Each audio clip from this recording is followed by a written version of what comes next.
It's spring 1962, and you've walked into your local Oldsmobile dealership. Maybe you came in for a Cutlass, maybe a regular F-85.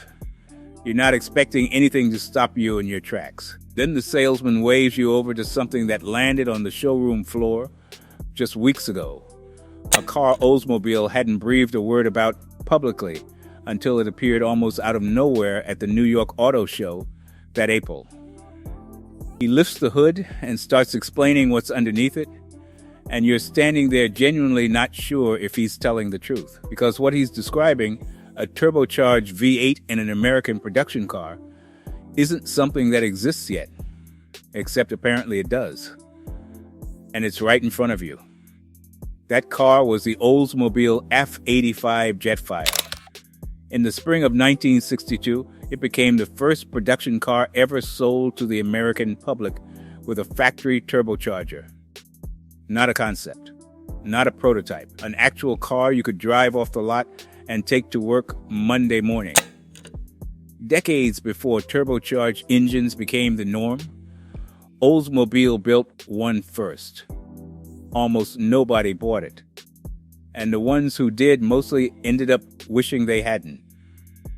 This is the story of the most technologically advanced, most completely forgotten car that Oldsmobile ever built. To understand what made the Jetfire so radical, you have to understand where turbocharging came from. Turbochargers weren't new. They'd been used on aircraft engines in World War II and had found their way into diesel trucks by the late 1950s. But bolting one to a passenger car engine for everyday consumers on public roads? Nobody had done that.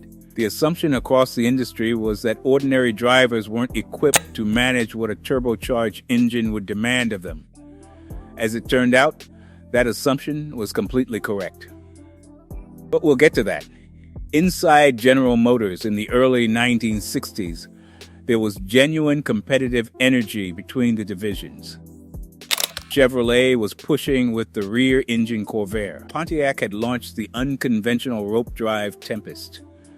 Oldsmobile had the compact F-85 platform, built around a lightweight, all-aluminum 215 cubic-inch V8 that was genuinely advanced for its time. Designed by Buick and shared across several GM divisions, it was a proper V8. Small and light in a way that American V8s simply weren't in that era. Oldsmobile's engineering team, led by Gib Butler, a veteran who had worked on the original Rocket V8 back in 1949, started the Jetfire project in May 1960. Early thinking focused on a traditional supercharger, then shifted to an exhaust-driven turbo from Garrett A Research. The naturally aspirated 215 made 155 horsepower in base trim and 185 with a 4-barrel. With the turbocharger, it hit 215 horsepower, 1 horsepower per cubic inch, a benchmark number enthusiasts treated with genuine reverence at the time. Torque came in at 300 pound-feet. In a lightweight compact, those numbers made the Jetfire legitimately quick. 0 to 60 came in at around 8.5 seconds. The quarter mile in 16.8. Hot Rod magazine reported Olds engineers had gotten the manual transmission cars into the 7-second range in internal testing. For 1962, this was a genuine performance machine. The Jetfire stood apart from the standard F-85 in a few visible ways. It was the only true pillarless hardtop in the F-85 lineup. The Buick Skylark's roof was actually welded onto an F-85 convertible body to achieve it. Brushed aluminum body side panels ran along each flank, special Jetfire badging on the trunk and fenders. 2 chrome hood spears instead of the Cutlass's single one. Small details, but enough to set it apart from everything else on the lot. Inside, bucket seats were standard, along with a center console and a gauge Oldsmobile called the turbocharger gauge, a green economy band and a red power band so you could watch the turbo working in real time. And built into that gauge cluster was a warning light labeled Simply Add Fuel. Not engine fuel, the other fuel, the one nobody expected a car to need. That add fuel light was pointing at the turbo rocket fluid reservoir. And that reservoir is where the entire Jetfire story starts to unravel. Here's the engineering problem Oldsmobile had painted themselves into. The 215 V8 ran a 10.25 to 1 compression ratio, relatively high for the time.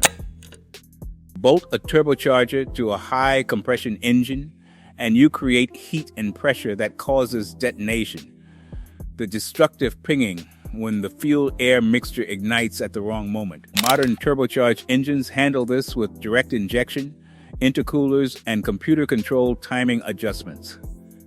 In 1962, none of that existed. Oldsmobile's engineers didn't want to lower the compression because it would cost them low-end response. So they came up with a different solution. They installed a separate reservoir holding a 50-50 mixture of methanol and distilled water, the turbo rocket fluid that sprayed into the throttle body whenever the engine ran under boost. The methanol water injection cooled the intake charge enough to prevent detonation at that high compression ratio. When the system worked, it genuinely worked. The engineers built in 5 separate safety systems, including a wastegate limiting boost to under 7 psi. They weren't being reckless. They were solving an extraordinarily difficult engineering problem with the tools available to them in 1960. The problem was that this system required active maintenance from the driver. The reservoir could be emptied after as little as 200 to 300 miles of hard driving. When it ran out, the system cut the turbo's assistance entirely. The car suddenly felt gutless for reasons the average buyer had no way to diagnose. And if owners refilled it with ordinary tap water instead of the correct methanol mixture, which many did, the results ranged from damaged seals to outright engine failure over time. It got worse. Oldsmobile had kept the Jetfire's introduction almost entirely secret from its own dealer network. No service manual existed when cars started arriving for service. Techs had no idea how to fix the turbo system when something went wrong, and warranty repairs piled up fast.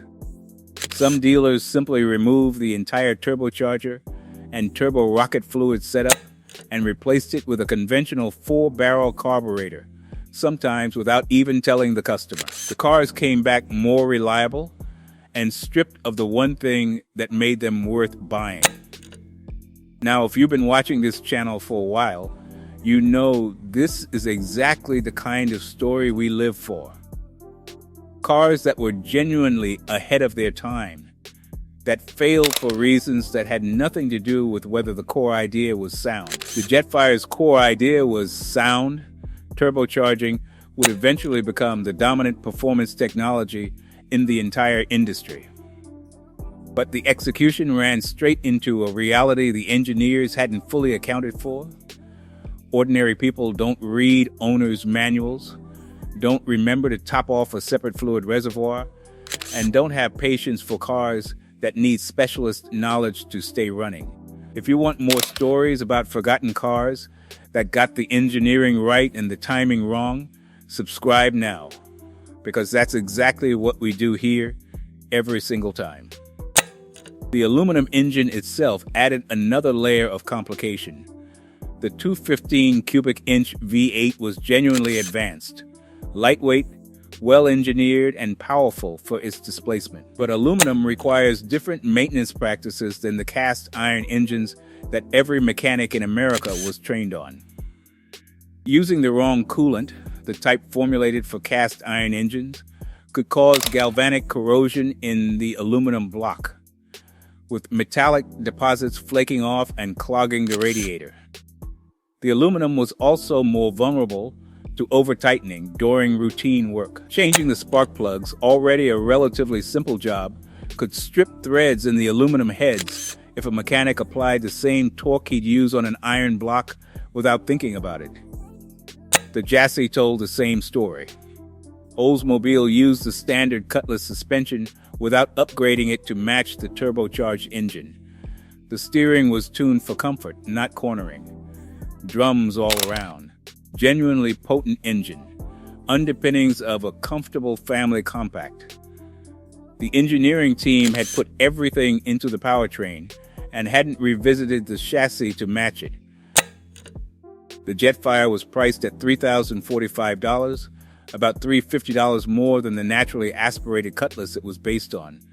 That bought you the turbocharger, the turbo rocket fluid system, the pillarless hardtop body, brushed aluminum trim, and bucket seat interior.